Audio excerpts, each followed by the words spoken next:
Die on the battlefield or conquer the world. It's a 50-50 shot. Are you ready to bet it all on the gamble of a lifetime?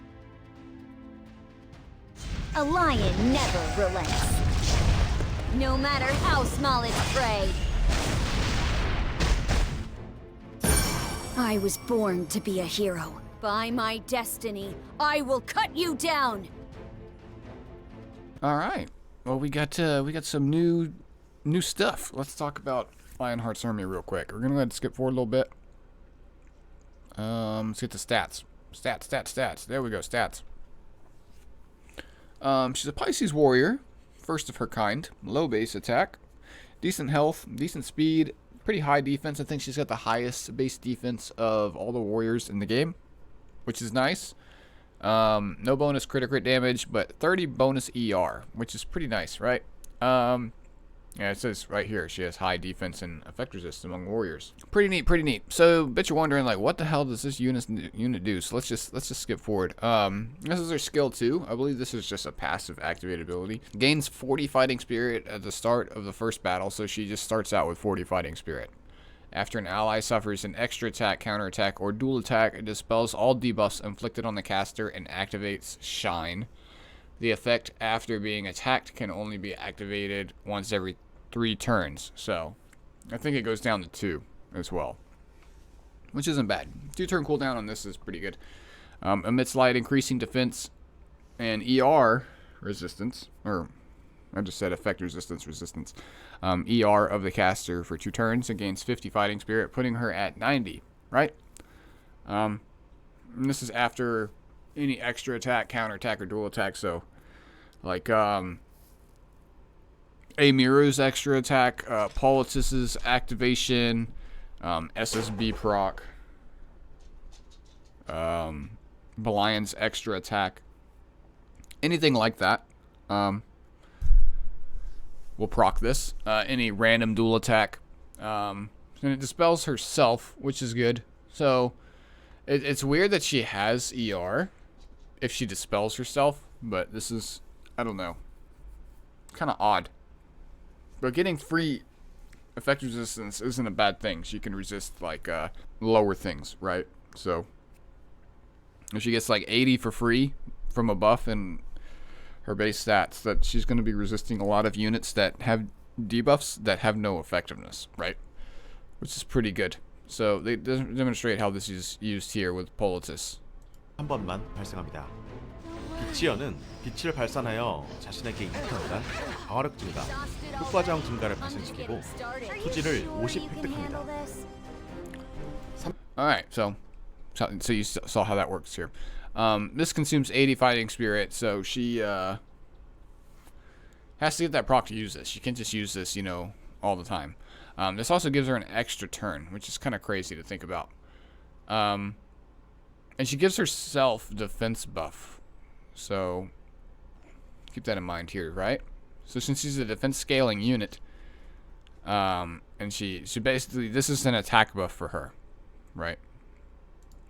And we have this. I am the victor. Attacks all enemies with a sword storm before granting an extra turn to the caster. Penetrates the target's defense by 50%. Damage dealt increases proportional to the caster's defense. We don't know how the scaling is. I can tell you right now, like using her as an anti-cleave tech against Politis, she's probably going to one-shot an entire cleave team. Based on the damage you see from this S3 here in a second.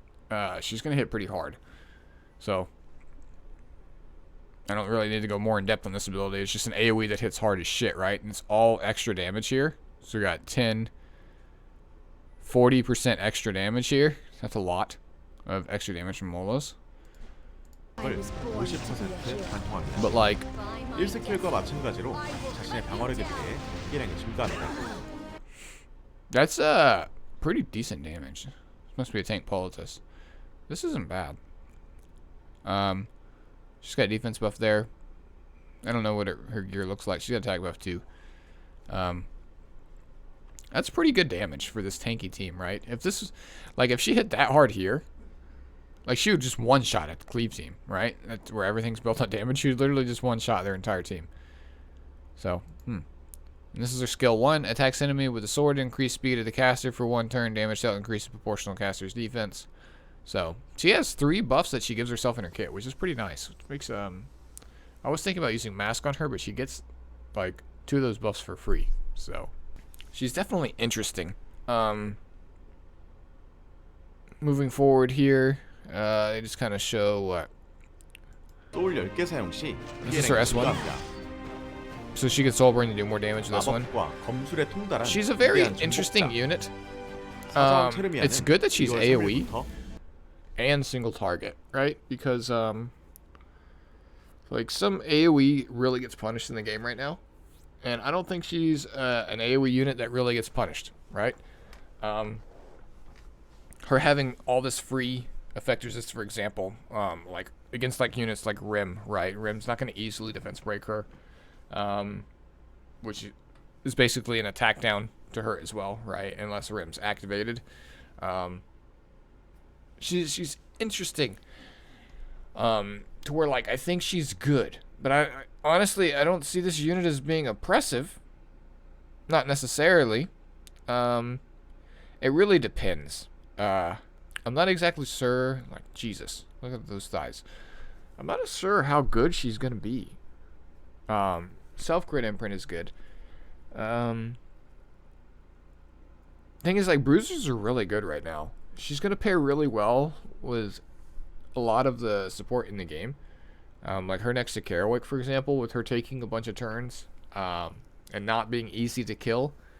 And the fact that she's a light unit. I think if she was dark, she would be kind of threatened by LQC, right? But she's not. She's light. There's not really a unit that threatens her.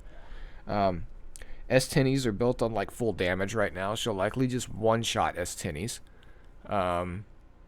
Landy's not really around anymore. Let's see Cermia. Like, I'm just trying to think on like how she's going to fit in the meta right now. Because the meta is really defined.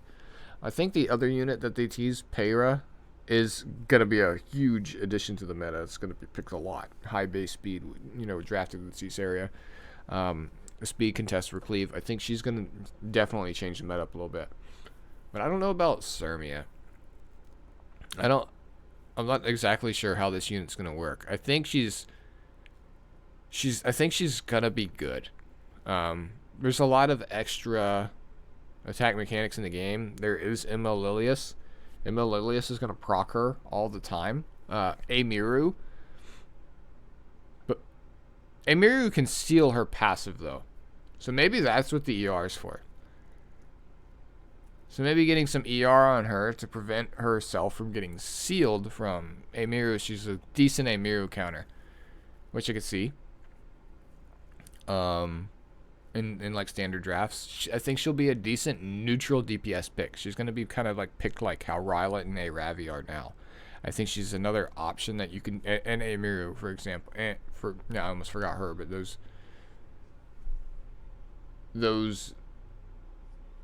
neutral DPS picks, right? I think she fits in that role as well. And the fact that she self-cleanses is really good too. I don't know.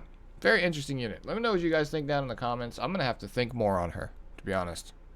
And talk to some other people to really understand like how she's going to work. That's kind of just like my initial thoughts, right? I think she's good. And I'm not exactly sure how she's going to fit the meta. Other than she's going to be a solid neutral DPS pick. That really has no contesters, really, right? So, we'll just have to see. Yeah. I'll catch you guys later. Like, comment, subscribe, all that fun stuff. Peace.